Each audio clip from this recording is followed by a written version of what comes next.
kad viss tajā tīrs un tikai šķīsts, kad nosacījumu nav, ite nekādu, un putekļos merkantīlismu intereses plīst.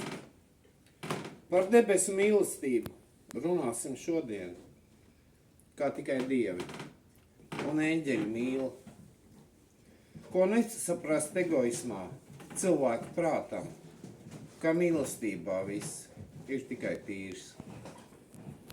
Par mīlestību runāsim, domāsim šodien.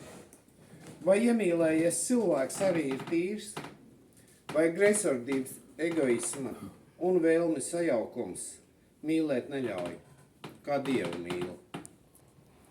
Lai nu paliek, bet parunāt varam tikai šodien un varbūt vēl rīt. Cerēt, sapņot un varbūt kādreiz mācēt mīlēt, kā Dievu mīl.